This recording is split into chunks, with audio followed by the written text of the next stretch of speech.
Let's roll. We are recording, folks. So why don't we get started to our first go-to training activity? What say you? Everybody just settle down, take a seat, and let's get started with our first go-to training activity. It'll be painless, I promise. Well, kind of. Everybody ready? Okay, let's yeah, don't fight over that lazy boy chair because that's mine. You're like, what? I thought this was a virtual session. What did he say lazy boy chair for? Anywho, okay, so first go-to training activity and my first question for you all. All I want you to do is I want you to respond in the chat box. Just type your answer in the chat box. And the question is, who here has a tattoo? Who here has a tattoo? Just respond in the chat box. That's all you got to do. Holy moly, that's a lot of people. Man. Oh my goodness. You're sleeved. I'm jealous. Oh my goodness. Josh, there's still time. You're like, my teacher said I had to get a tattoo. No, I didn't say that. I was kidding. I was kidding. You have 6. Holy smokes. Half sleeved. I'm totally jealous. That's like a good majority of you guys.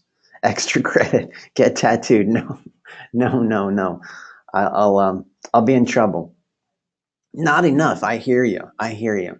I don't know what it is about tattoos, but for me, the magic number was 18. You know, when I turned 18, I okay, I'm gonna nerd out on you guys and quote a film.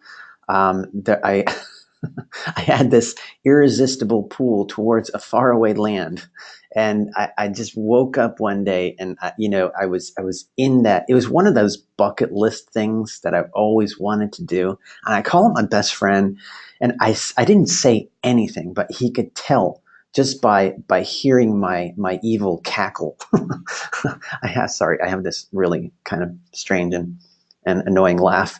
But he could tell. And I said nothing, but the only thing he responded was, okay, fine, I'll take you. I'll drive. So he picks me up, and he always like accompanies me on my adventures or misadventures. So back then, I won't reveal my age, but back in the days of yore, tattoos and tattoo parlors were few and far between, I must say. So we had to travel a distance to a tattoo parlor, and it was like, I'm not even kidding. It was in this like kind of one horse town, and so we parked in front of the tattoo parlor. And no lie, there's at least 10 or 11 Harley Davidsons parked out front. So it's already kind of intimidating. You're in this foreign, strange land. There's Harley Davidsons parked out front, and I walk into the tattoo parlor, and just picture scrawny Eddie. I walk up to this one guy, the tattoo artist, who's this towering Harley dude. And when I say Harley dude, I mean no offense, but I'm saying like long hair, long beard, sunglasses indoors. He was wearing sunglasses indoors. The leather vest, the boots, just everything Harley dude. And I walk up to him, and he's towering over me. And I look up, and I ask him the single most redundant question that these guys get asked every day. Who can guess what tattoo artists get asked every day? Does anybody know? Anyone? Who can guess? You should know this. All right. Okay. So thank you, Michael. Exactly. Michael nailed it. Yeah. So imagine scrawny Eddie looking up this dude, and I ask him, does it hurt? And I could tell he wanted to bust out laughing because he kind of smirked as he looked over at his friend. But he was a businessman. He was a smart businessman, and he kind of composed himself. And so he looks back at me, and I will never forget his response. Now, ladies and gentlemen, bear with me because I'm terrible with impressions, but I will try to impersonate his response. I'll never forget what he said to me when I asked him, "Does it hurt?" So he goes, "Well, the coloring kind of feels like a cat scratch, and the outline feels like an eagle claw." And I'm thinking to myself, well, yes, I've been scratched by a cat before, but never an eagle. That doesn't sound too bad though. Anyway, hook me up. So I'm just like totally clueless. I dive right into the tattoo chair. You know what though? What doesn't help is the sound that those devices make. You know, the tattoo drills, they sound they sound like the torture instruments that we hear in horror movies when a victim is being tortured. You know, so that sound is not very pleasant. It's not very accommodating at all. Not very comforting. So anyway, so he starts to drill away at my flesh, and I don't know what happened, folks. I don't know what happened honestly, because I think I'm just must have gone into some kind of happy place because I don't remember what happened that very second as he started to drill away at my flesh. So the next thing I know, I'm being jostled awake. My friend kind of like shrugs me on the shoulders and like, dude, are you all right? Are you all right? Look at yourself in the mirror. So I kind of, lift my head from the chair and I look in the mirror and my face is blood red. Blood red. For some strange reason, the pain just kind of surged in at that moment, and my face is covered with sweat. And he's like, "Oh my God, dude, I can have him stop. Should I ask him to stop?" I'm thinking, no, it's fine. I don't think he'll stop even if I beg him. So 3 hours of that later, or maybe I should say 3 hours later, after all of that pain and anguish, I am finished with the tattoo and I'm feeling so just on top of the world, bucket list, check done, right? I'm feeling really good. And then reality sets in and I think to myself, oh, yeah, I got to make this home and make sure the mom doesn't see it. Now, let me ask you this question, everyone. Anybody have a Latin mom out there or any Latin moms out there? Anyone? Hispanic moms? Okay. All right. So if you are a Latin mom or if you have Latin moms, you know that they have this like kind of sixth sense, whatever you want to call it. They have what's called X-ray vision. So yeah, my mom, I was totally convinced I was gonna, I was okay because I wore the old like black long sleeve T-shirt. I am almost at the door the next morning and I hear the voice. What is that? God bless her. My mom has a very, very strong accent. I love her dearly, but she's got a very, very thick accent. So she's like, "What is that?" And I'm like, "I don't know what you're talking about." "Oh, I gotta go. Love you. Bye." Mwah.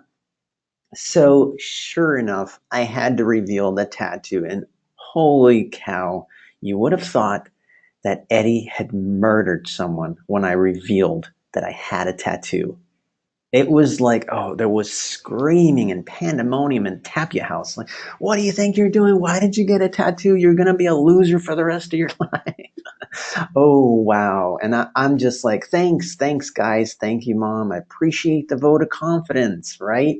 So, back then it was such a huge deal. It was very taboo. And now it's like not a big deal at all, right? It's such not a big deal.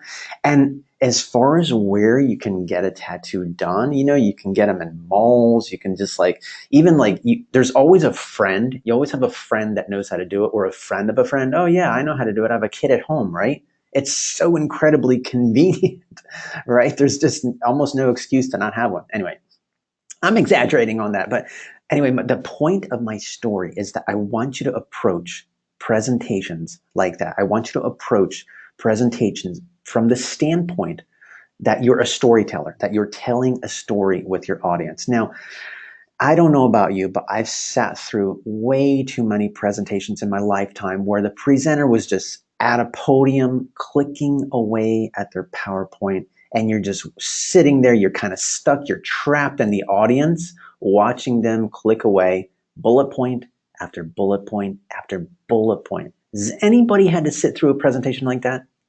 Anyone? Okay.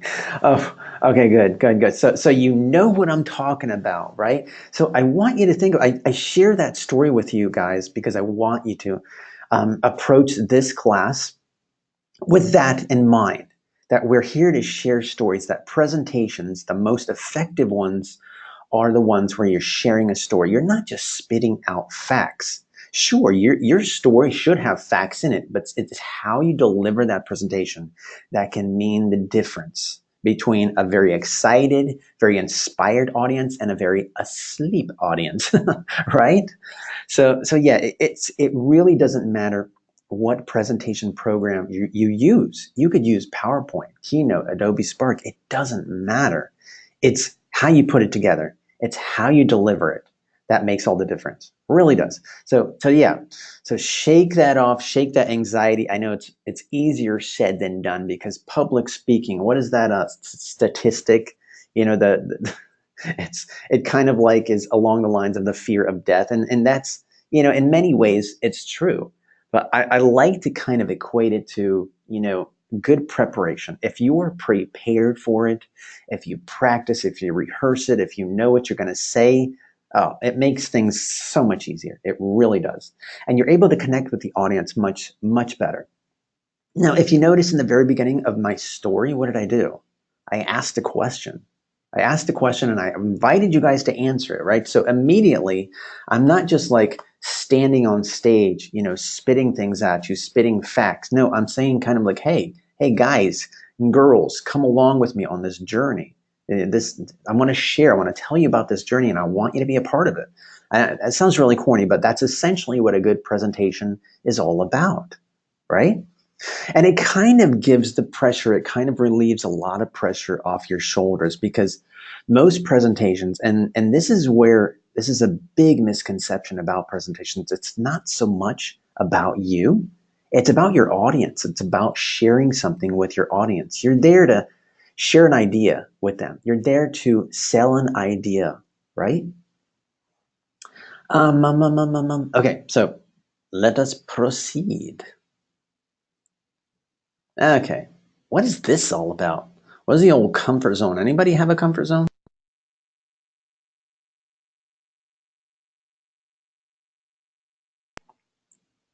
Xavier's like, no. That is that's okay. Well, in the event that you have one, I'm here to tell you that you're going to be doing a lot of things in this course and at Full Sail that you haven't done before. You're going to be using many new programs, software programs, hardware programs, whatnot, that you haven't worked on before. You're going to be doing a lot of assignments, a lot of exercises that you have never done before. So yes, you might say to yourself, I've never done this before. That's okay. That's okay. How lame would it be if you went to college and you were just doing the exact same thing that you did in high school, right? No, you're here to do something different. You're here to do something new and learn something new. So, as far as comfort zones, it's all right. Just reassure yourself if you begin to panic and you begin to say, whoa, I've never done this before. That's all right. That is all right. If you start doing things new and different, it's going to make you stronger. It's going to make your work stronger, right? So comfort zone, just say bye-bye to the old comfort zone. And that's all right. That is all right. It's okay. It's okay to fail. It's okay to fail. You know, what I tell my son a lot is, you know, the only time that I think failure is truly, you know, failing is when you don't try. When you really don't try and just kind of like, I'm not going to do it. I'm not going to do it. I can't do it. No, that is failing. But if you try, if you put yourself out there and you really try, that's not failure. um, so what's the most important thing? If you do fail, you get back up, right? Absolutely, get back up stronger and use what you learned the first time.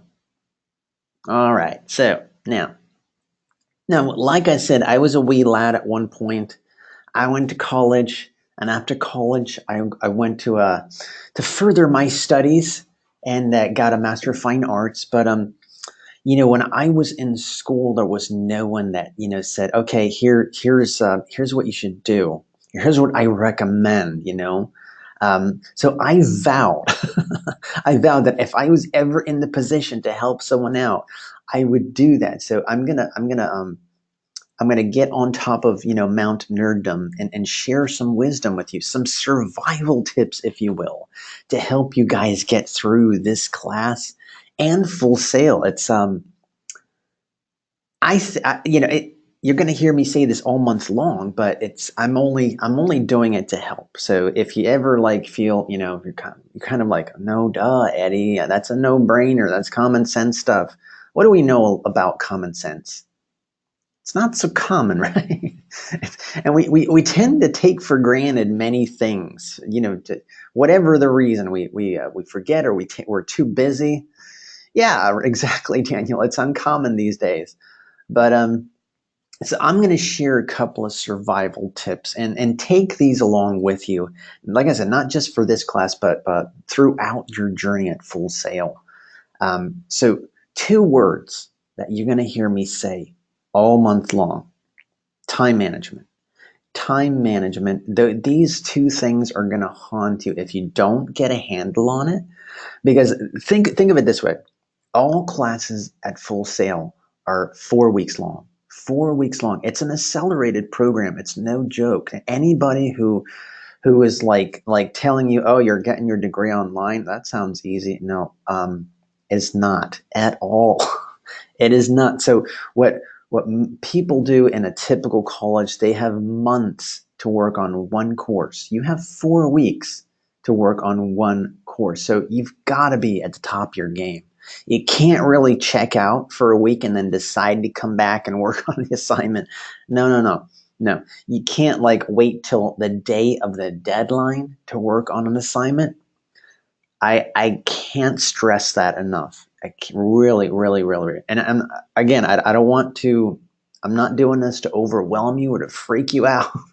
This is just. I'm all about giving people the edge. Equipping you with knowledge and yeah, a little guidance. That's all. So yeah, get a handle on time management. Don't start your assignments on the day of the deadline. If you start them on Sunday, ooh, oh man, I gotta sit down. Yeah, if you start your assignment on Sunday, you are gonna. How should I put this? You're gonna have a lot of scream into pillow moments, as I like to call them. If you start your assignment on Sunday, you better have a really good phone case, because you're going to be throwing your phone across the wall many times. Many times. Yeah, because there's a lot to digest for these assignments. So the more time you give yourself, the better. The better. Really, really, really. For reals. For reals. And again, not to freak anyone out. I'm just trying to help. Just trying to help. So this is a little thing I found on the interweb or the internets. A really, really great thing. You can apply it to just about anything and everything. 10 things that take zero talent, but will get you 100% respect. And this goes back to, what you might think is, oh, Eddie, come on. Really? This is no-brainer stuff. This is common sense. Well, this is good reminder stuff. Being on time, work ethic, effort, body language, energy, attitude, passion, passion, passion. I'm big on the passion, because that is the thing that's going to get you through the day, the long night, right? Right? If you are just on fire for your dream, right? No matter what it is, no matter how difficult that assignment is, you're going to get through it. Your passion is going to get you through it. That is big. Being coachable, doing extra, being prepared. Yeah. The screenshot this baby. This is a good thing to keep handy, right? Now, devices. You might have noticed that we don't really assign one specific device. Like, okay, you have to use a Mac for this assignment. No, you could have a PC or a Mac or a tablet or a phone, Android, iPhone, whatever.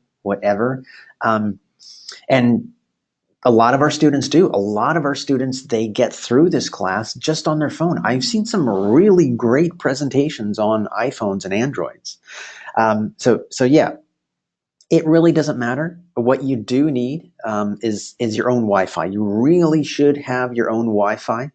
That's kind of a must because yeah, like the class is only 4 weeks long, so you might not have gotten a chance to use the internet at work, and you got to do your homework, right? You got to submit it. So if you get home at midnight, hey, you got Wi-Fi, so no worry. You got Wi-Fi at your house. It's just it's an issue of practicality. You're gonna want to have your own Wi-Fi. Now, if you're ever in a pinch, I always like to suggest this: knowing where they offer free Wi-Fi in your area. Does anybody know off the top of their head? I know a few places around my vicinity that offer free Wi-Fi. It's a really good thing to know when you're in a pinch, like if your Wi-Fi gets turned out, some thunderstorm or whatever. Like Starbucks, obviously, Starbucks, Barnes and Noble, man, McDonald's, Burger King. Yes, thank you, Jesse. Your like local library, absolutely. Most coffee shops, Burger King, Wendy's. What's another one? Thank you. Yes, Walmart. That's a big one. Absolutely. Yeah. Yeah, malls do. Malls are pretty good about free Wi-Fi. So the thing is, you don't have to do it right this second, but maybe after the session, just do a quick search, for free Wi-Fi spots in your area. That actually happened to me. I don't know if you know or not. I'm also a film music composer, but I was working with a director on a film, and I had to get a music cue to him. And now, I am not the type of person to because I didn't have Wi-Fi. There was something going on with my Wi-Fi in my neighborhood. I'm not the kind of person though to call them up and say, "Hey, I don't know what's going on with my Wi-Fi, but you mind if I get that music cue to you in about 2 days?" No, I can't do that. I can't do that. So I knew there was Wi-Fi in the Burger King just down the road. What I do, I ran over there, used your Wi-Fi, sent over the cue. Director was happy. I still got the gig. Yeah, yeah. So it's handy for when you're in a pinch, right? Just something to keep in mind. It's helpful information, right? It does. It absolutely. A little determination. Oh, grades. Okay, now I need to get all serious on you now, folks. What I really need on this slide is some scary music. Maybe maybe the shower scene music from Alfred Hitchcock's Psycho. Anyone see that? No? Hitchcock's Psycho? Ah, a classic. A great film. Anyway, it's got some pretty ominous, pretty terrifying music, and I thought it would be appropriate for this this slide. So I'm going to talk to you a little bit about grades, low grades, and don't panic though. Just so maybe you're kind of used to being an A plus, a straight A's kind of guy, kind of person, student, whatever. You've received straight A's all through elementary, middle, high school, right? All the time, all the time. You get to Full Sail, you turn in your first assignment, and you get an A minus or a B plus, right? And you are just livid. You want to throw in the towel, and you're feeling like Full Sail is just not the place for you. I'm here to tell you, do not think that. Don't think that. If you didn't get the grade you received, you just you tried so hard. You tried so hard. Something went wrong and you didn't get the grade you wanted. Doesn't mean anything. Doesn't mean you're a loser. I'm certainly not going to write that. I'm not going to say, hey, you know what? This isn't the place for you. You're terrible. What were you thinking? No, when I give you a grade, I'm going to give you some feedback. I will always let you know how you did. I'll always let you know the areas that you did really well on and some areas that need a little bit of work. What might happen and what usually is always the case is that you may have overlooked something in the instructions. That's all. That's all that happens. And that's very, very possible. We're human, right? Maybe, when you were working on the subject, the assignment, you just forgot to include a certain step. And that's all right. It happens. It just, just maybe when you work on it the next time, create a little checklist for yourself and kind of compare it with the instructions, compare it with the go-to session. Okay, Eddie said I needed this. I got that. Eddie said, and I also needed this. I got this too. Okay, I'm in good shape. I'm going to submit this now, right? So, but yeah, don't beat yourself up. Do not. We're pretty hard on ourselves as it is. I don't know about you, but that's generally the case with artists. We are our worst critic. Yes, thank you. You read my mind, Joshua. Yeah, it is true. That's a really good way to put it, Daniel. School is where mistakes are okay to make. Yeah, absolutely. The worst mistake that you can make, honestly, is just kind of tuning out, just not trying at all, right? That's the worst mistake. But if you really just put your heart and soul in this, and something happened, you miss something, hey, it's all right. It's totally all right. You just kind of like pick up from where you left off. All right, I missed that, but I'm not going to miss it the next time. Absolutely. Is it Ansley? I hate mispronouncing names. I'm so sorry if I mispronounced your names. Oh, good. Good. Okay. I like what you said there. You'll never learn if you don't mess up first. Yeah, absolutely. I really like that. I really like that. People mispronounce my name all the time. Okay, moving right along. So yeah, grades, just you have to realize this is an accelerated program. What most college students do in like a series of semesters in one subject, you're doing in 4 weeks.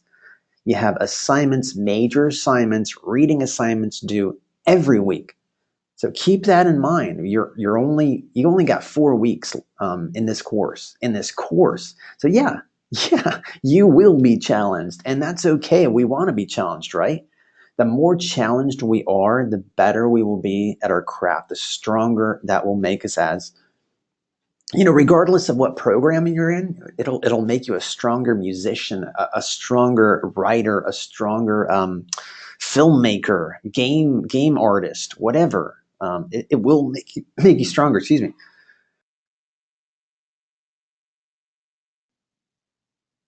Oh yeah, and I said that before. You're gonna say this to yourself a lot. I've never done this before, and that's all right. That's totally all right. So the thing about it is, try to open up your assignments first thing in the week. Your assignments usually are available to you to begin on Sundays at midnight. So that's when I mean, it doesn't have to be midnight, but maybe the following day, Monday morning, perhaps. Just fire open the instructions, right? Read them over. Maybe create a checklist for yourself. Okay, I'm going to need this. I'm going to need that, and little by little, work on the assignment every day. That way, you're not cramming on the weekend, right?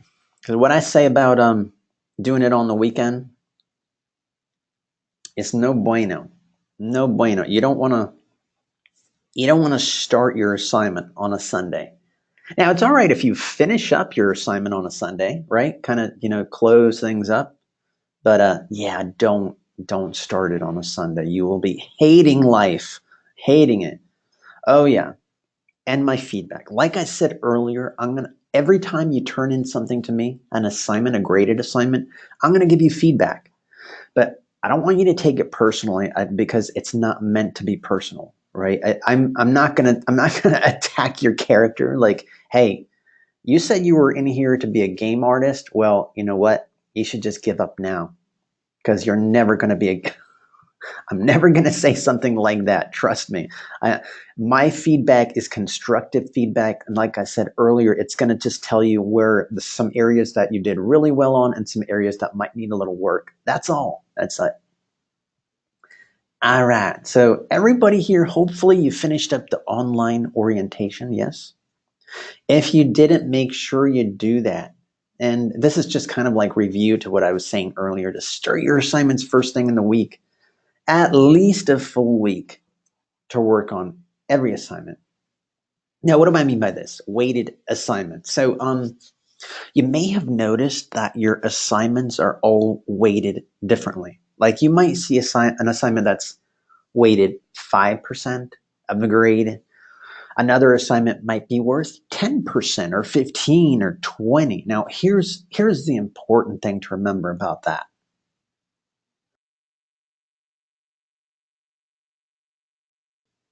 Sorry, I had to take a big chug of coffee.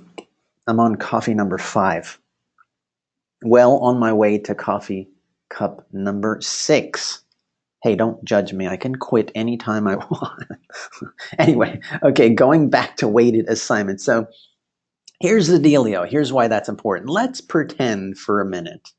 Let's pretend that you're just having a really rough week, really bad week. You're just like, worked your butt off or whatever. And you're just kind of thinking, you know what, I am exhausted. I don't want to do this assignment. This assignment is dumb. Eddie is dumb. I'm not going to do it. And you decide not to do the assignment, right? Well, you later come to realize and discover that that assignment, the one that you didn't turn in, that was worth 20% of your grade. So guess what? That's going to put a pretty significant ding in your average, right? So ideally, folks, try to turn in everything. And if you are having a bad week, folks, or if the assignment, you're working on the assignment and you're just kind of like, what? What the heck does he mean? Reach out to me. Reach out to me ASAP. I don't mean reach out to me, Sunday at midnight when the assignment is due. but yeah, the second you find yourself struggling, reach out to me, talk to me. I need to know what's going on. And I'll the sooner you reach out to me, the sooner I can help you out, right? Sooner rather than later. There's not too much I can do later. All right. So just remember that, folks. Please. And of course, yeah, the go-to training sessions are key. Very, very helpful. Very important. Ooh, who's heard of lynda.com? Has anybody ever used lynda.com or heard of it?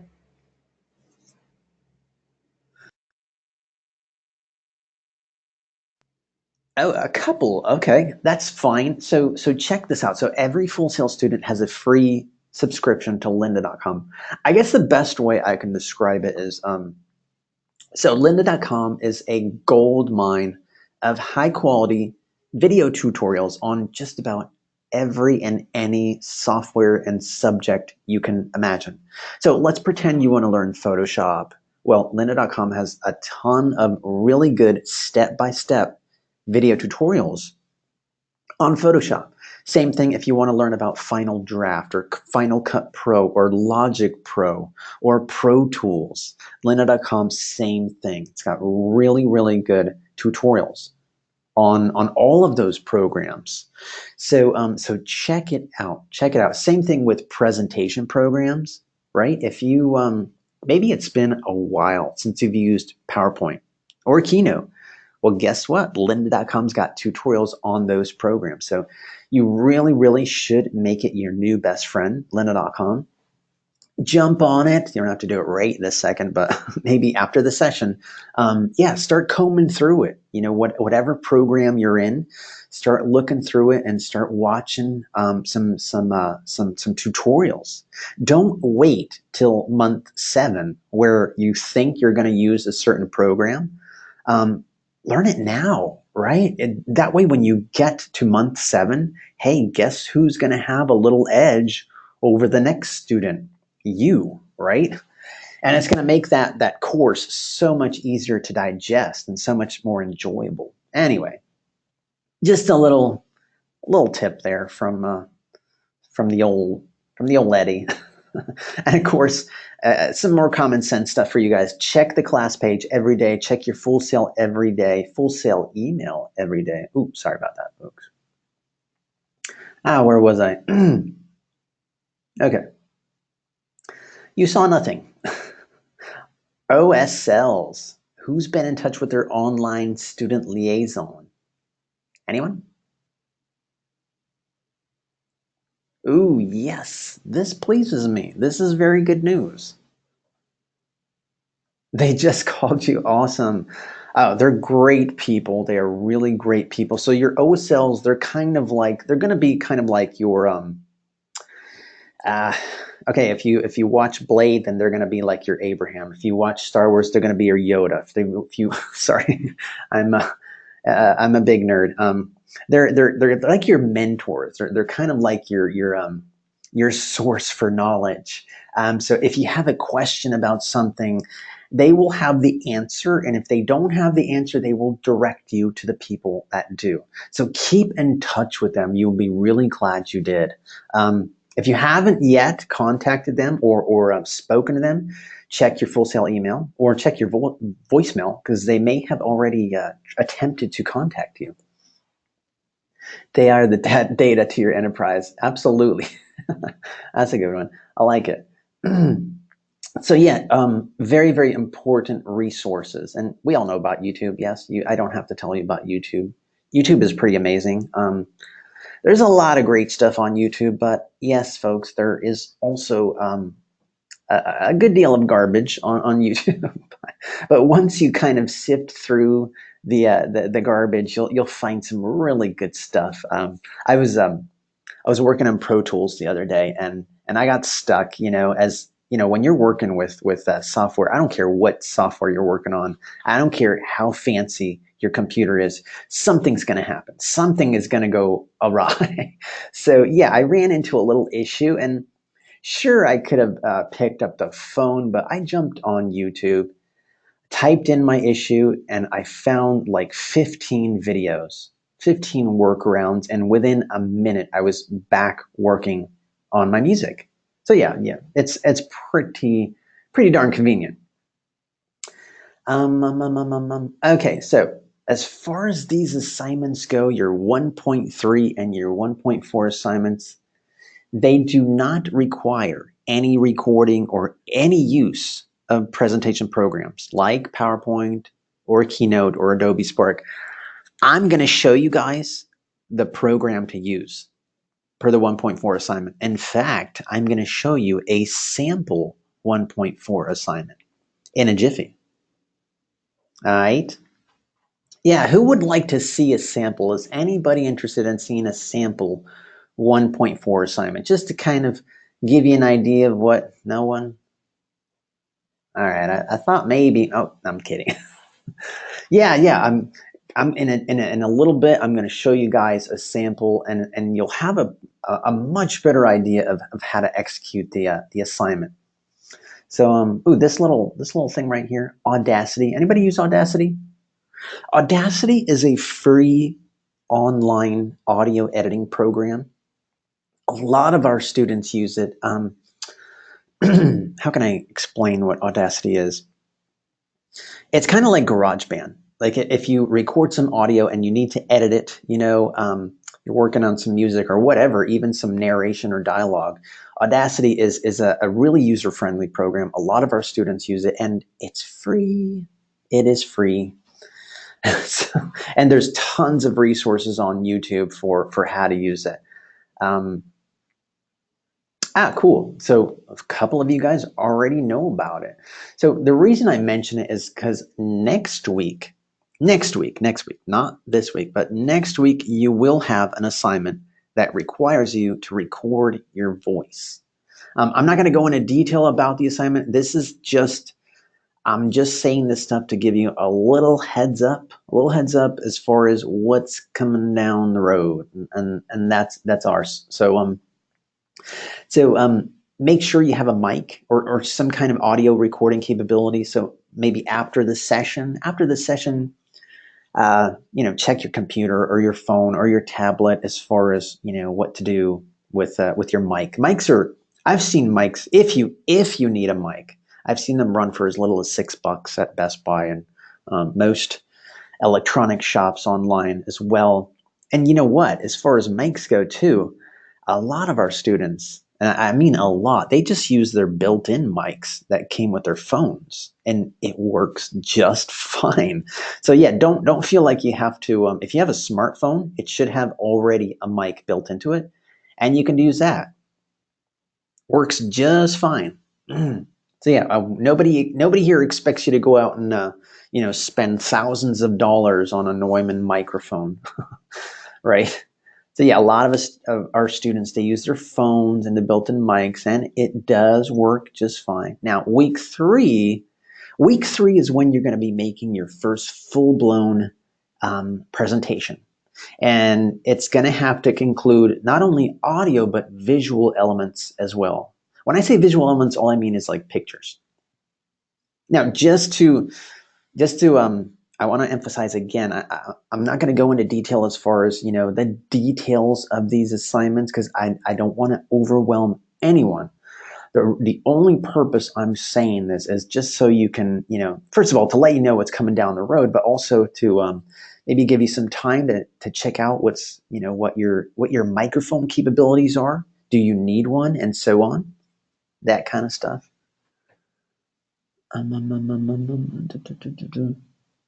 That's very nice of Daniel to offer that. Daniel said, "I'm going to audio production, and I'm good with this stuff. So if anybody needs help, I'm always available."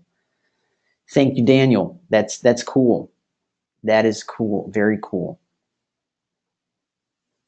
All right, so let's move right along.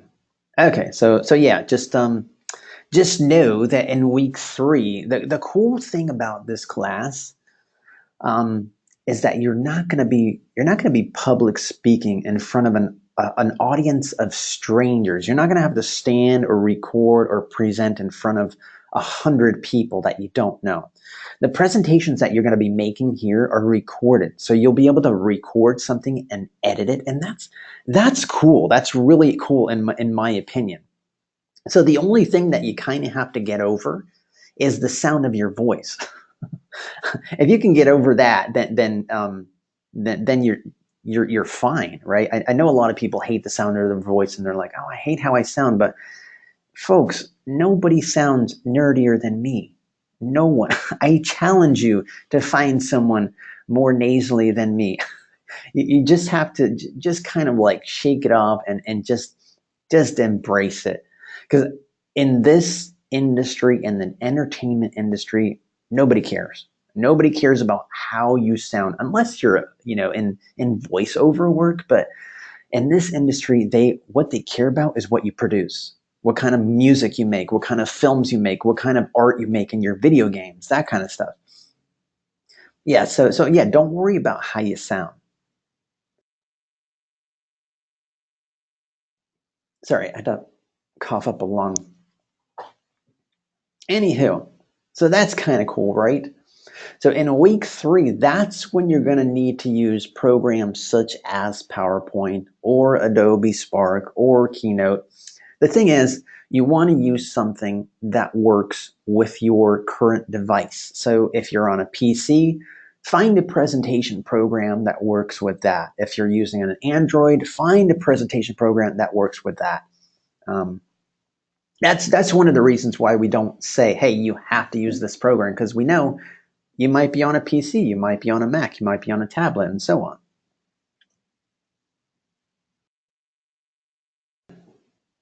Alrighty. Now, has everybody fired up their Office 365 account? Oh, good. You folks are on top of it. I have a really good feeling about this class. That is awesome. Cool. So you already know about Office 365. It's kind of like it's a suite. It's got MS Word, PowerPoint. So if you didn't have those programs before, now you do, right? So that is cool.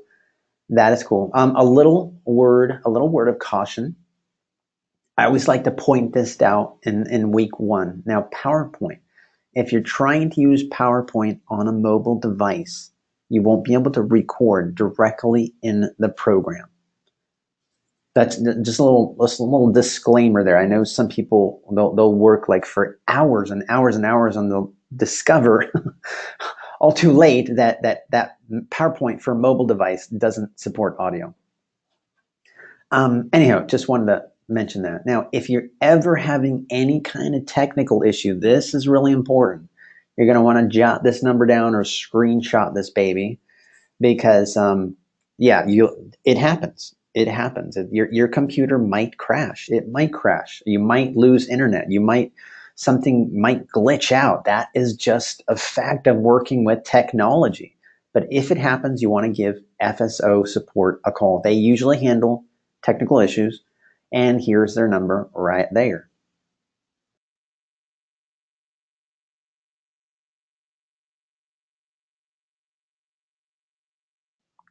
Okay, yeah, 8553743572. Very, very important.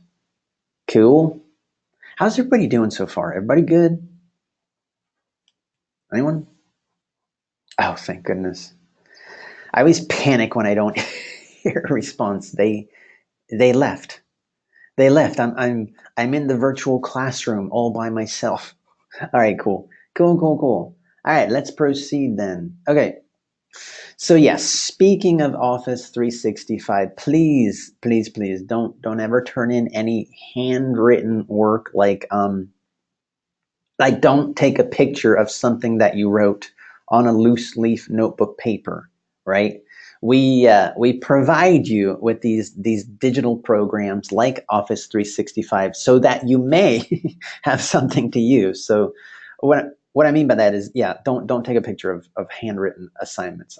There's a couple of reasons for that. Number one, it's difficult to read handwritten stuff because usually when you take a picture of something that's been handwritten, whether it was in pen or pencil or crayon, doesn't matter. There's usually a glare and you just can't read it too well. So yeah, please use the programs that we provide you with, like Office 365. All right. Okay. So now this site right here should also be your new best friend. You should probably jump on this at least once a day. Um, FS Connect. You guys know all about FS Connect, hopefully, right? It's kind of like your homepage.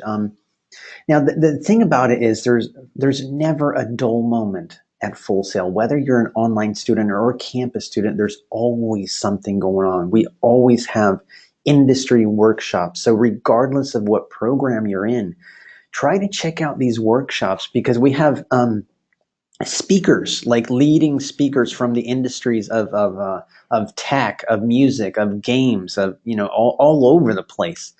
And now is the time to make those connections. You gotta network now because, ladies and gentlemen, this degree, your degree, will fly by. And you don't want to be at graduation and just be like, man, I wish I would have made more friends. Man, I wish I would have connected more and networked more with people.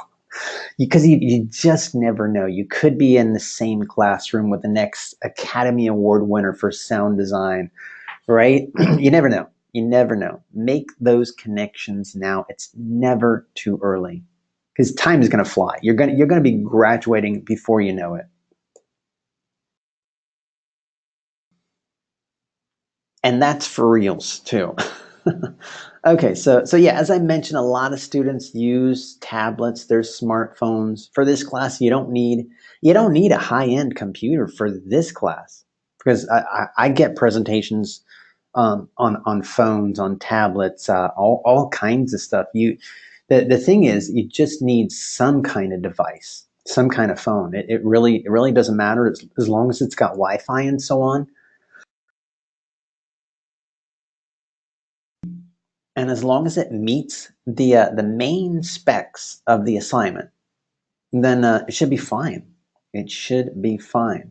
And some more no-brainer kind of stuff. Before using any kind of program, you want to make sure it's compatible with your device, right? You don't want to spend hours and hours only to discover, oh man, this is not iOS friendly, or oh, this is just for PC. Oh man, I wish I would have read that disclaimer after spending 2 hours, right? So just make sure it works with your device.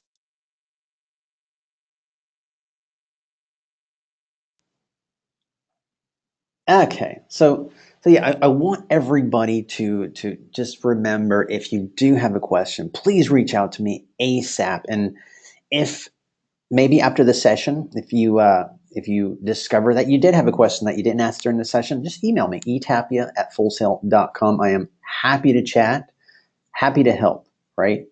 We are, in fact, here to help. Now, let's talk a little bit about copyrighted materials, because in this class, you're going to be using the web quite a lot. You're going to be utilizing some images, looking for certain images. So here are a couple of places to find copyright-free images. Creative Commons, archive.org, comfightpexels.com. Those are just a few. There's tons. There are tons of places to find copyright-free images. Now, I'm all about giving credit where credit's due. So if you do find a picture online, try to at least include the link, the original link where you found that image, right? That's it. That is it. As long as you include that, I'm happy. I am happy. Uh-oh. Uh-oh. You know what I got to talk about now? I'm going to get all Grammarly on you. College level writing standards. Yes, folks. Everybody sit up straight in their desk. Right quick. I'm kidding. But for real, the main thing that I'd like to encourage everyone to do is just proofread everything. Proofread everything. If you're emailing me, if you're sending me a message on the class page, the online platform, proofread what you read. Again, that sounds really common sense, and I can already tell. I can already tell a lot of you folks are rolling your eyes at me. You are, aren't you? You're rolling your. How dare you? No, for real, you would be surprised how many messages I get that, um, they'll because the message was not proofread. It really alters the entire message. And I'm like, I don't think that's what you meant to say to me. I don't think you meant to use that word, right? so, so please, please, yeah, get in the habit of doing that. Whether you're sending me an email or a message, it will take you a few minutes, and it's totally worth it, really. Especially, especially with graded work. Now, I know this is the case with all assignments. I'm sorry, all assignments and all classes at Full Sail. You really do have to just proofread your work. Alrighty. So it's a matter of, it's an issue of professionalism. We want you to be professional. We want you to get in the habit of being, at the top of your game, being very professional. That way, when you get into the industry, or if you're in the industry already, that you have to, your boss, the people that you work with, they kind of expect that, right? And if you don't have that level of professionalism, right, it reflects poorly on your work. It really does. Unfortunately, that's how it works. So, as far as online etiquette, when you're sending messages, emails to me, I don't expect my students to roll out the red carpet. Really. I really don't. but but a simple hello, a simple hi, in your message, and this is more for the instructors to come, for your later instructors. But if you're sending a message to me, a little hello, a little greeting, hello Eddie, hi Eddie, that goes a long way.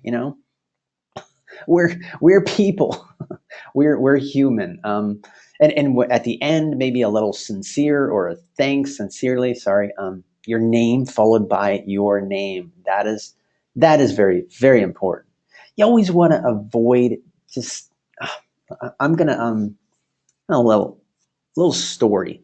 And in fact, the example that I'm going to show you happens more often than you would realize. You'd be surprised how often. But so I sometimes get emails, and I get a lot of emails. In fact, from you got to imagine, I get a ton of students, so I get all kinds of emails. But so there was this one email that I got, And I didn't recognize the email, probably because it was a very unusual email address. They didn't use their Full Sail email. They used, all right, I'm not even kidding. The email was funkyredmonkey@gmail.com.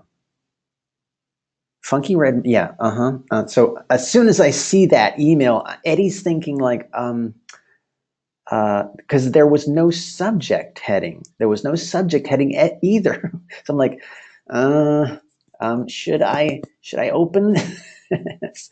Is my computer going to be infected with some kind of like apocalyptical virus?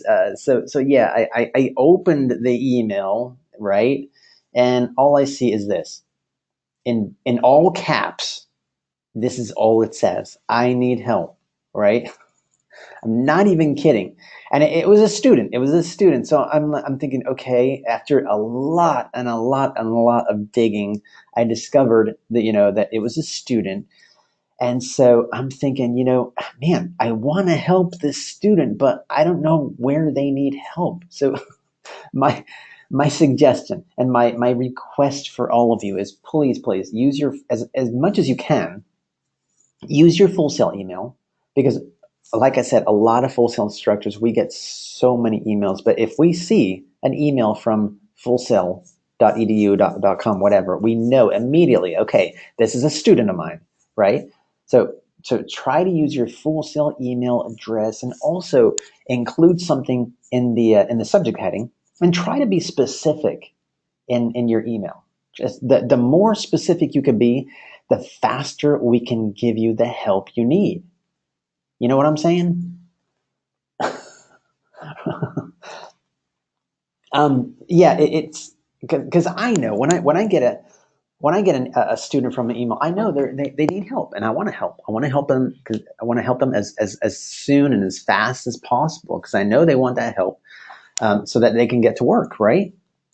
But the more specific you can be, the better. Now, if you're having any kind of issues setting up your email or how to use it, my advice would be to contact Full Sail, the FSO support, that number that I included earlier on. They should be able to help you out with that. Cool. I know, crazy, right? It is crazy. It's just it's basic stuff. It's really kind of it's common sense stuff. But when we're in a hurry, sometimes we forget common sense. It happens. It really. So please proofread. Proofread, right? Alrighty. Yeah, I would say, not FS Connect, not FSO Connect, FSO support.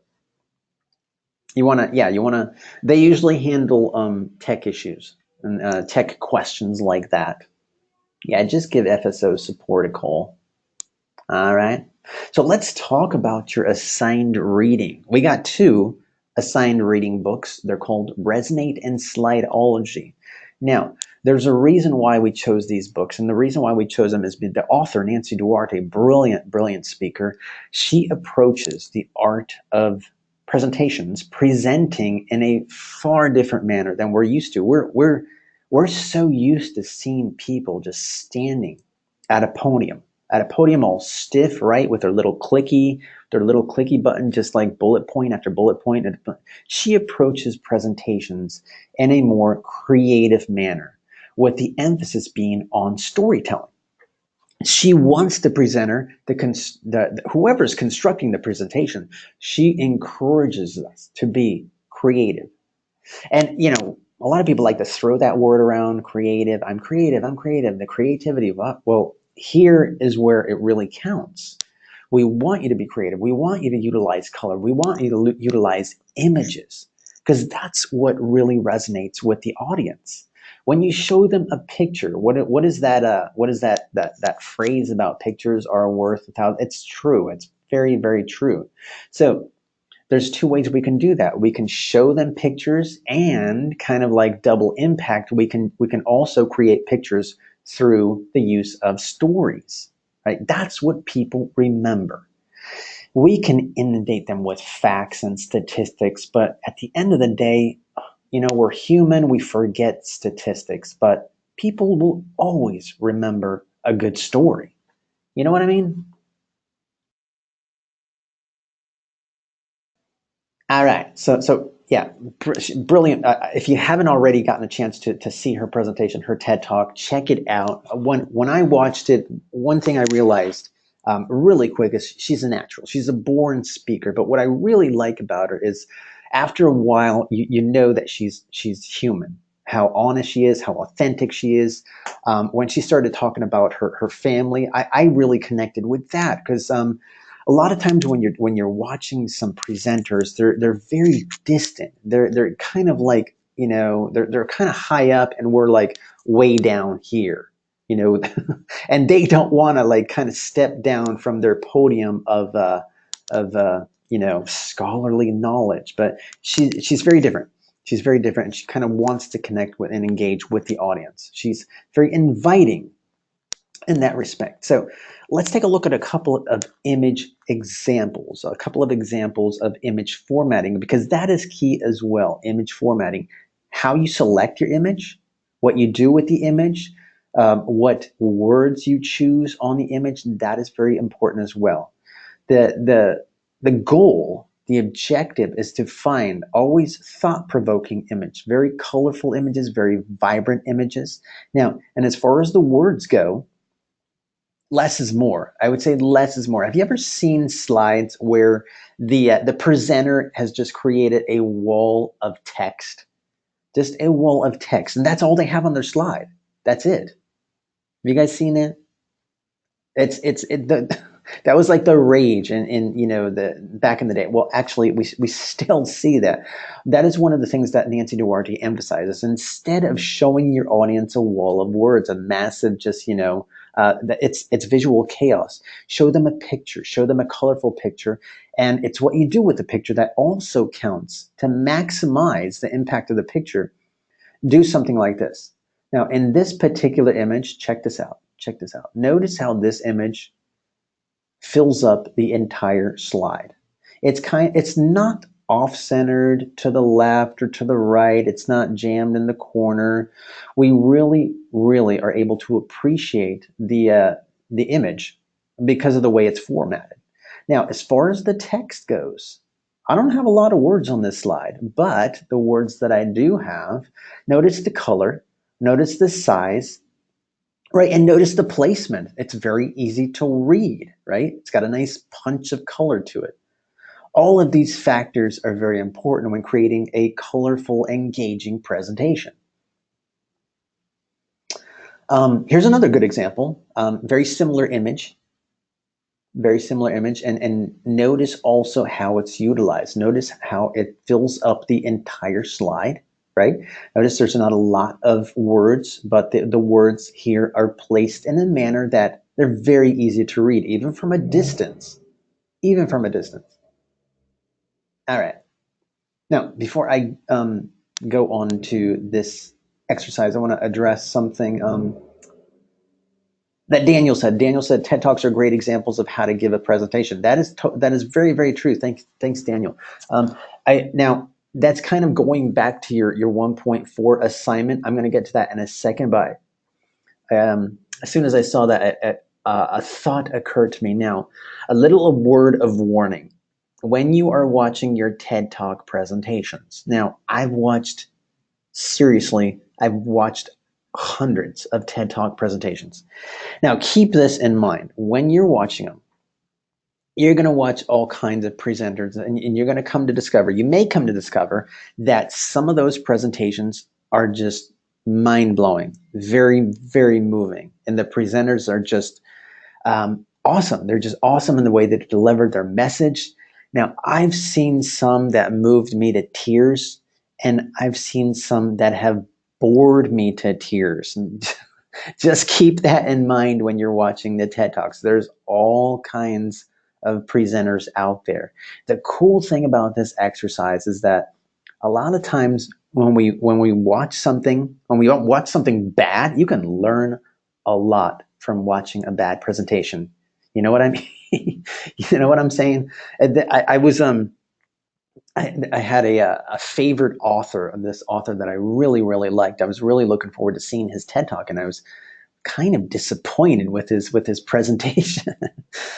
Yeah, um, that will happen. That will happen. But just know that when you're watching that, kind of come approach it from an angle that if you end up watching a boring presentation, try to learn some things about it. Like, why was it boring? And then you can learn, okay, whoa, yeah, no, I don't want to do that in my presentation. Or, oh, hey, I like that. I like what he did there. I'm going to try that, right? You can learn so much, so much. All right, so check this out. We are about to embark on our second activity for the go-to training session. Second one. Now, check this out. I will need your cooperation. Now, just like you did earlier, I'm going to need you to respond in the chat box here. So what I'm going to do is I'm going to show you a quote, and I'm also going to show you an image alongside it. Now, what I'd like you to tell me is, how does it change the impact? Bear with me. Bear with me. Now, here's the quote. Read this quote, folks. Kind of remember it. Keep it in your brain. Education is the kindling of a flame, not the filling of a vessel. Education is the kindling of a flame, not the filling of a vessel. Socrates said that. I know, it's pronounced Socrates. I just like to say Socrates. Okay, now check this out. Check this out. Everybody ready? Boom. Now here's what I want you to do. I want you to tell me in your own words, and there's no right or wrong answer. I merely want your insight. I want you to tell me what you think. What do you think about the pairing of this quote with the image in the background? Do you think it works? Do you think it doesn't work? Do you like it? Do you not like it? Tell me why. Always tell me why. Don't just say, I hate it. Tell me why you hate it. What kind of mood, what kind of tone does this juxtaposition convey?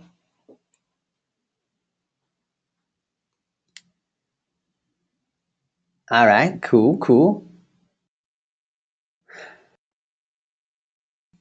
Got a couple of really good responses so far. The image doesn't necessarily support the sentiment of the quote to me.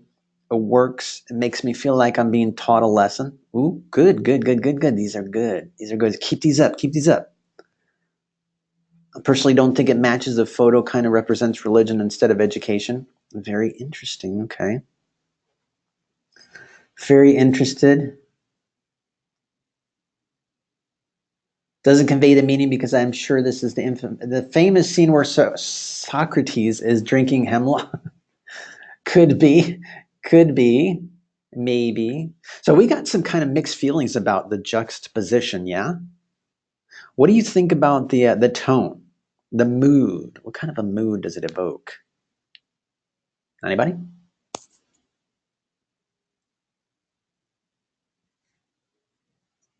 Ooh, I like it. Okay, serious. It lacks that spark that it's trying to convey about education. The tone does make me want to think deeper on the subject. Awesome. Ooh, these are good. The picture is a totally different mood. Excellent, Dominique. Thank you. Gives the words a visual representation in a way. I think it sets off more mental imagery. Yeah, totally. Yeah. Adds depth to the meaning of the quote. Man, you guys are just, I love these responses. Yes. All right. These are good. These are good. Thank you, folks. These are fantastic. This is exactly what I was looking for. Now, all right. Check this out. Boom. Same quote, different image. What do you think now? Does it work? Does it not work? Do you like it? Do you dislike it? What do you think about the tone now? What do you think about the mood now? What say you? This moves me so much more. That really drives it home for me. The mood is more inspiring. Ah. Anybody else?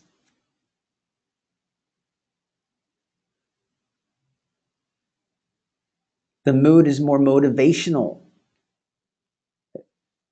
Sorry, if I don't read your responses, because the only problem with the GoTo training panel is the it scrolls up really fast. Okay, sad and inspiring. Kids want to learn. Yeah, yeah. Now, these are just fantastic responses, by the way.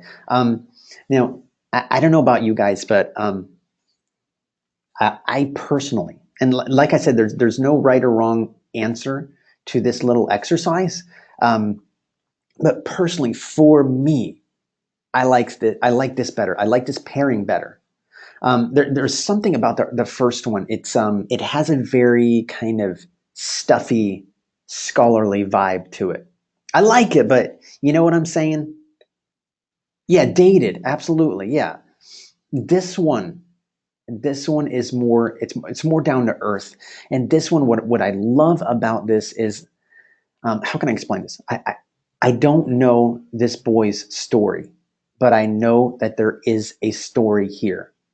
Does that make sense?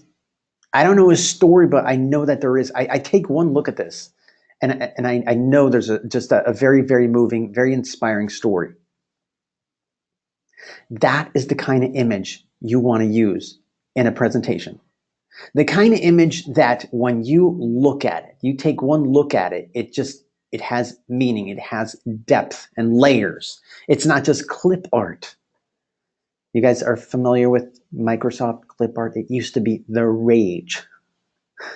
Anyhow, yes, yeah, you always want to avoid something that looks just fabricated, generic, made for mass consumer use, right? This is something relatable. Like somebody said it earlier. A very, very good way to put it. All right, now hold on to your chairs. How about this one? Huh?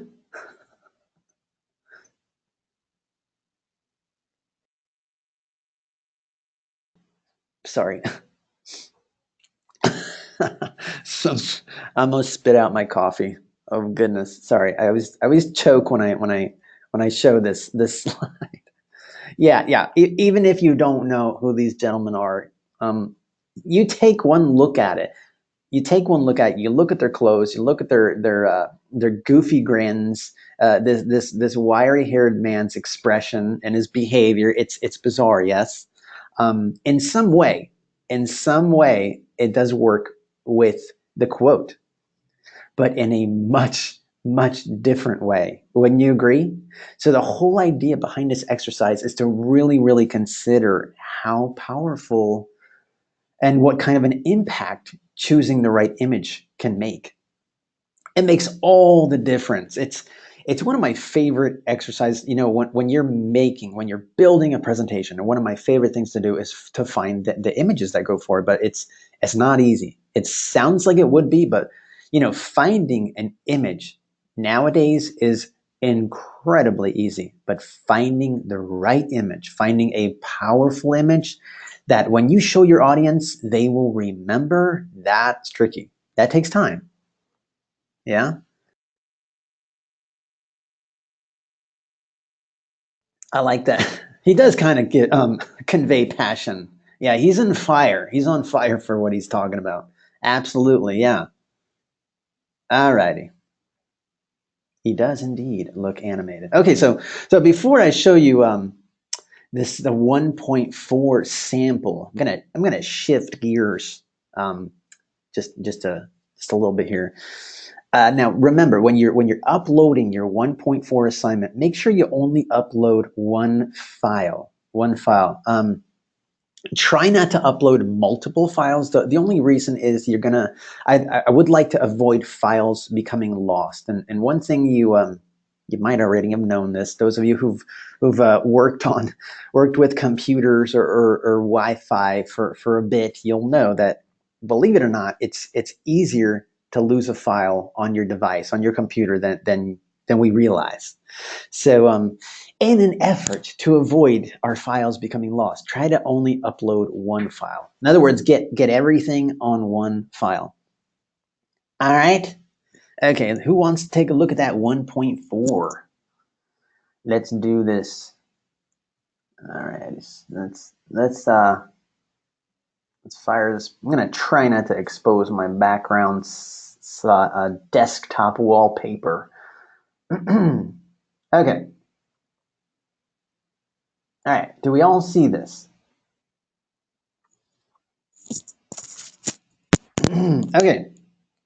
Everybody should see an image of of two gentlemen. One of them who's smiling.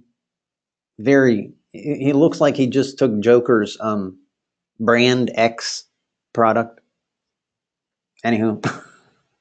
Okay, so yeah, these are the instructions for the 1.4 professional analysis assignment. Now, check this out. Ooh, I love this quote by Maya Angelou. I've learned that people will forget what you said, people will forget what you did, but people will never forget how you made them feel.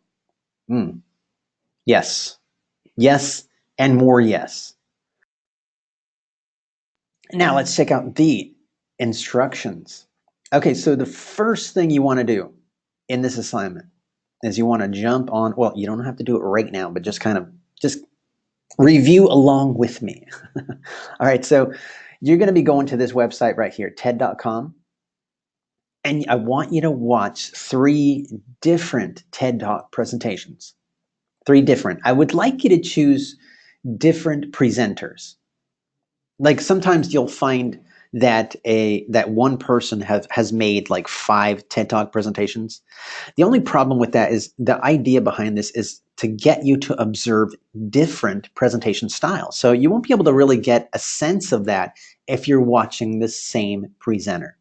So watch a minimum of 3 different TED Talk presentations, right? They can be about anything. If you're in anybody in game design? Anybody? Game art? Ooh, a couple of people. Okay, cool. So let's say you want to watch a couple of TED Talk presentations on video games. Go to the little search area, the little search box on the TED Talk website. Type in video games, and what you will see is a list of TED Talks on video games. You'll see a ton of them. Same thing if you're into design or if you're into music production, just type that in to the search area of the TED Talk homepage, and you'll see a series of TED Talk presentations on that. Now, does it have to be about your degree? Like if you're in game art, do you have to watch a TED Talk on video games? No, it could be about anything, just so long as it's a TED Talk.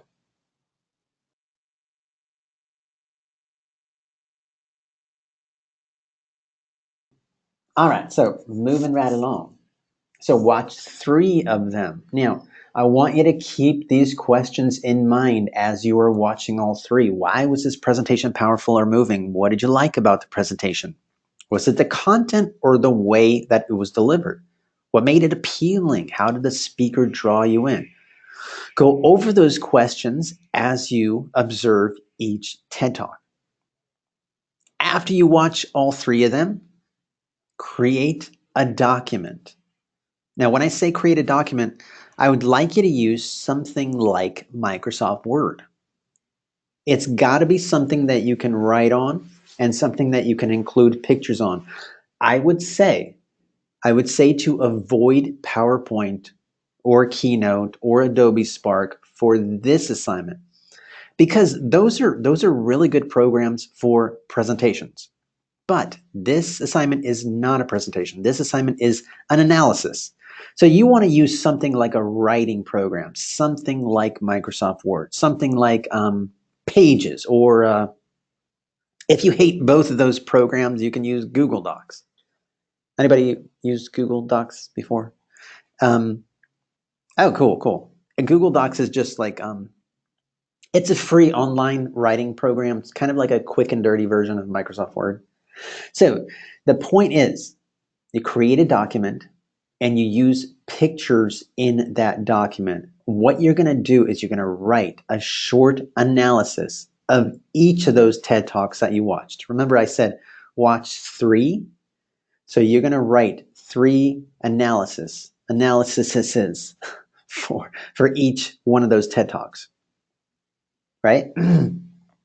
So in that analysis, you're going to tell me what it was about, tell me what you liked about it, tell me what you disliked about it, and that kind of thing. A paragraph for each analysis. That'd be fine. That would be totally fine. Now, after that, after you've analyzed all 3 of them, after you've included pictures for all 3, you're going to, at the very bottom of your document, write out 10 qualities. Bear with me. I know I'm going to show you an example in a second.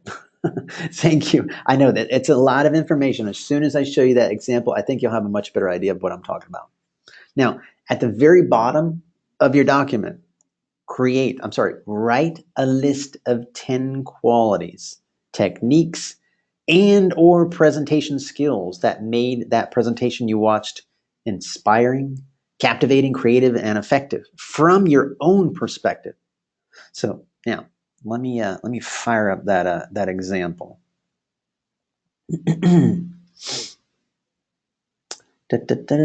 Analysis. Sorry. Absolutely, Daniel. Yeah, Daniel said, can we use a TED Talk we have watched before? I've seen a ton of them myself. Yeah, that'd be totally fine. Totally fine. All right. Okay, check this out. Oh, here is my sample. Now, this is an example of the 1.4 assignment. Can everybody see this? Let me know.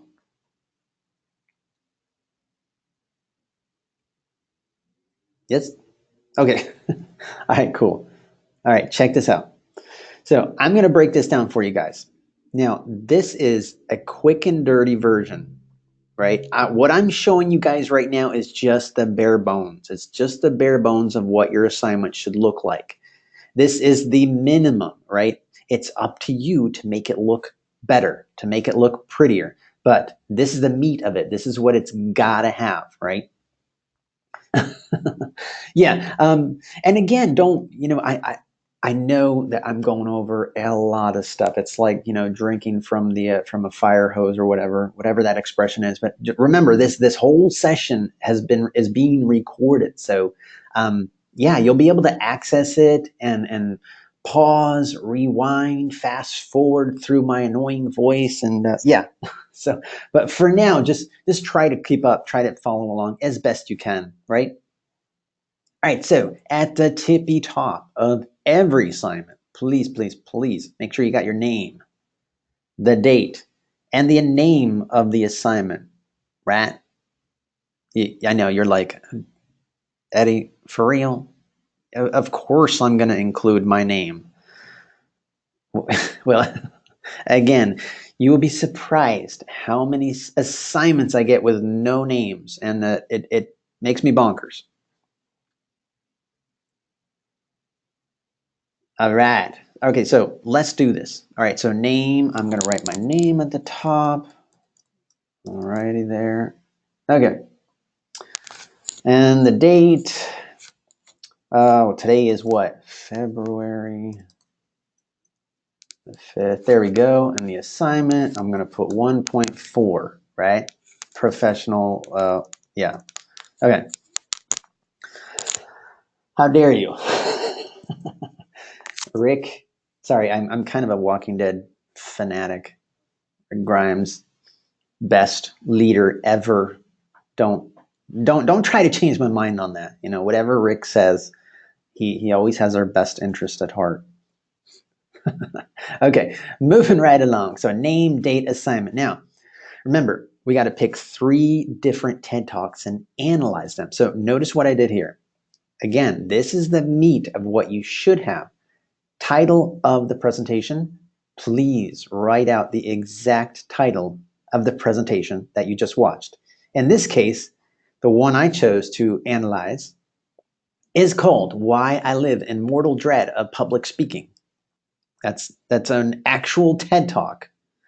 Name of presenter, Megan Washington. So that's what I want you to do. I want you to write title of presentation, write it out. Why I live in mortal dread of public speaking, name a presenter, then write the name of the presenter, right? And then next thing I want you to do is include the link. So that way I can see if you just analyzed a presentation and you loved it, you thought it was the most inspiring thing that you've ever seen. Hey, guess what? I'm going to want to watch it, right? So please include, copy and paste that link right here, right? Next thing, analysis, right? A short paragraph. Tell me what it was about. What did you like about it? What did you dislike about it? That kind of thing. Write a paragraph explaining the presentation. Now, this is very important. Please use the speaker's exact name when you're writing your analysis. For example, during Megan's presentation, she da da da da da da da da da da da, right? So what you don't want to do is you don't want to write something like, the speaker did this, the speaker did that. The presenter decided to use a lot of jokes, right? Because I'm not going to know who you're talking about. So please use the presenter's exact name. Be specific, always be specific. Next thing, remember that in the instructions, it calls for visual elements. Include a picture, right? Don't just take a screenshot. Find a good quality picture, right? Now, what I did was I just jumped onto the Google and I typed in Megan Washington TED Talk and I found a number of pictures of her. So here's my picture of Megan Washington in the TED Talk, right? Now, that's one. That's one. So title of presentation, write it out there. Name a presenter, write it out here. Copy and paste the link, right here.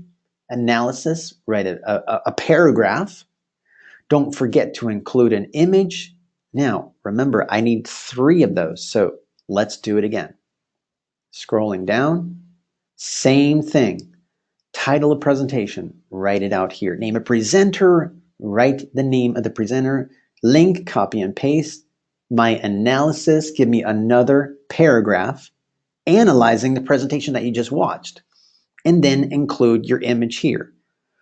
Now, when I say include an image, just as long as the image is relevant to that presentation, I'm fine with it. I'm totally fine with it. Like, let's pretend that you can't find any image of that presenter, right?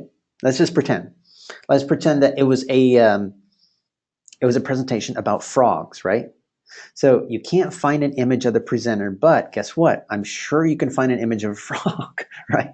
So that's my whole point. As long as the image is relevant to that presentation that you just analyzed, that is fine. That is totally fine. And then do it one more time, and then you're almost done. Almost done. Now remember, the last thing you do for this assignment is you include your list of 10 qualities. So what do I mean by that?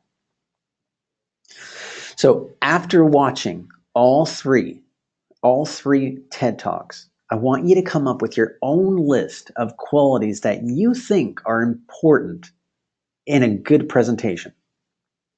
So maybe, just for example, maybe you think that having a good sense of humor is important for a presentation. And that's fine. Jot that down. Maybe that's number 1 for you. Jot it down for number 1. But don't just write humor. Give me an example. In other words, write out, okay, in Megan's presentation, she told a joke at minute 2 and 26 seconds, and she told another joke at minute 3 and 20, whatever. Give me a specific example. Don't just write humor. So maybe that's important for you. Maybe it's not. Maybe passion is a quality that you think is essential. If so, write down passion and then give me an example. The presenter, J.J. Abrams, was very passionate about his topic and so on. And then give me an example. and so forth. So what I want you, this is from your own perspective. These are qualities that you think are important. So after you watched all 3 TED Talks, these are qualities that you think are important, right? So all you need to do is include 10, not 30. You don't want to do 10 for each TED Talk. You want to do 30 total. Let me know if that makes sense. Does that make sense, everyone? Hello? Anyone? No? Okay, cool. Yes. Yeah, absolutely. Just 10, not 30. Not 30. All righty. Let's see. Yeah, you're right. Yeah, if it was 10, you would find some repeatable qualities. So yeah, there's all kinds of qualities that you're going to be observing when you watch these TED Talks. The more specific, the better. You might find that humor, having a sense of humor, is important, or passion, um, or preparation. To me, that is just about everything. Good old fashioned preparation. You can't beat that. You really can't beat that. All righty. Guess what? That is it. That's the 1.4 assignment, folks. That is it. So, name, date, assignment. Number 1, title of presentation. Make sure you jot it down specifically. Name of the presenter. Jot the name of the presenter's name. Link, analysis, picture. Include your picture, and then do that 2 more times. Then, last but not least, include your list of 10 qualities. And that's it. That is the 1.4 assignment. Does that clear things up? Is it a little bit less foggy?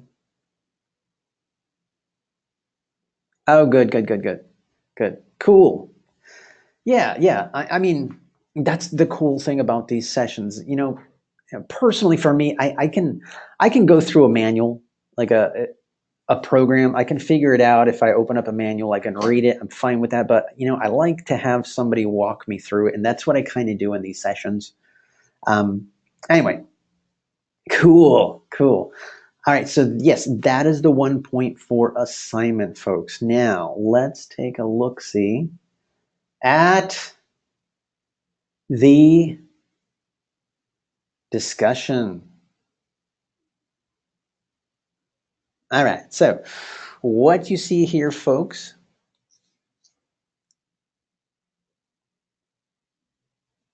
William, you said, do we need to actually have the name of the presenter typed before their name, or can we just start with their actual name?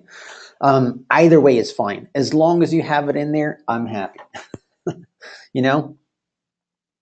But yeah, definitely have the name of the presenter and the title of it. Okay, let's take a look at the discussion assignment. So here's one of the most important things that you have to consider for any discussion assignment. In any discussion assignment, you are going to have to answer a series of questions. Here's a couple of those questions, and here are the most essential questions. So, number 1, describe your level of comfort delivering presentations. Are you fearful or are you completely comfortable? Explain why. If you have fears, what would make you feel more at ease? A lot of people hate that word, fear. They're kind of like, I'm not afraid of anything. Come on, Eddie. No. Just think about it in terms of like your level of comfort. How do you feel about presentations in general? And tell me about it, right? Alrighty, 1 second.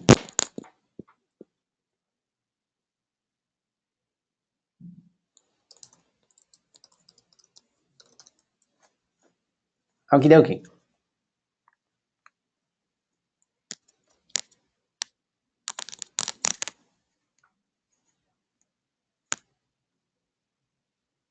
All right, 1 second. I apologize, folks. Little.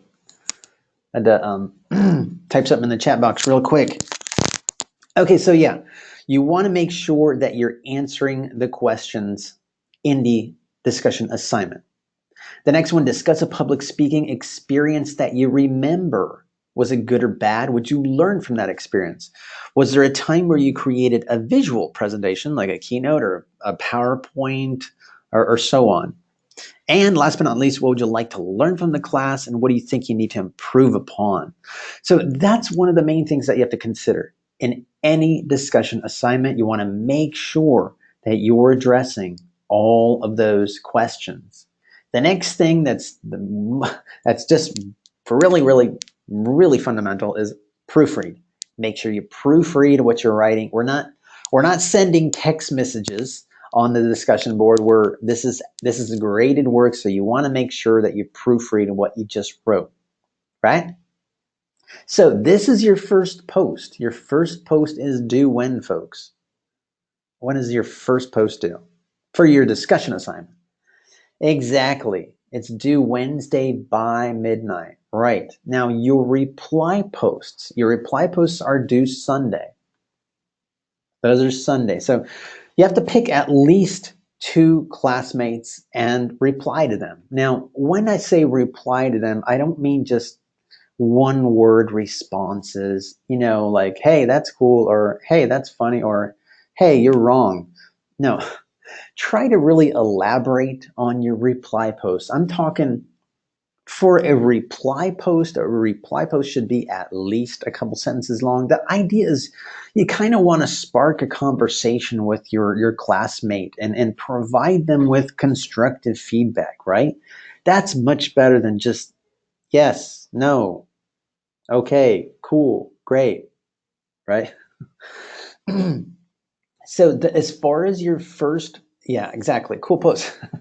As far as your first post goes, the main thing that you want to make sure you're doing is make sure that you're really addressing each of these questions right here. Sorry. I just like to say that sometimes. Be a human, not a chatbot. I like that. That's brilliant.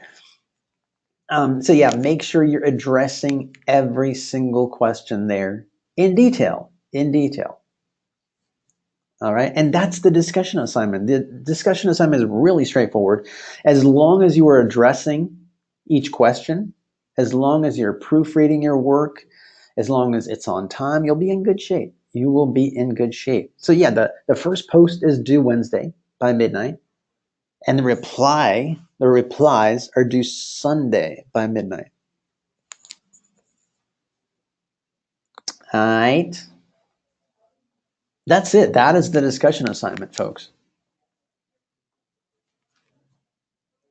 No worries. I mean, if you've already done this, it's not due yet. So if let's say, for example, you maybe started early and you submitted your 1.4 yesterday, and then you come to realize, oh, I missed something or I forgot something. It's not due till Sunday.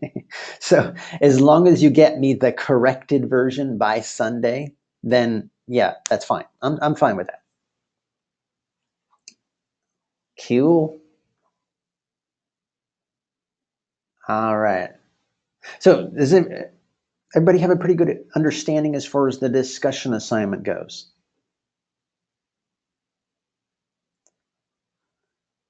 Fantastico. All righty. Well, guess what, folks? This brings us to the end of our session. I yapped your ears off, and I apologize. I just wanted to make sure that I went over those samples with you and really went over the assignments. Now get to work on those assignments. Get to work on those assignments. Yeah, and if you have any questions at all, please don't hesitate to email me, etapia@fullsail.com. Thank you, folks, so much for your patience. I know it's been a long session, and I went over a lot of stuff, but you were great. You were awesome. Really looking forward to working with you. Really excited about this. This is going to be a good month, all right? Absolutely, you are welcome. All right, everybody. Have an awesome day. Take care.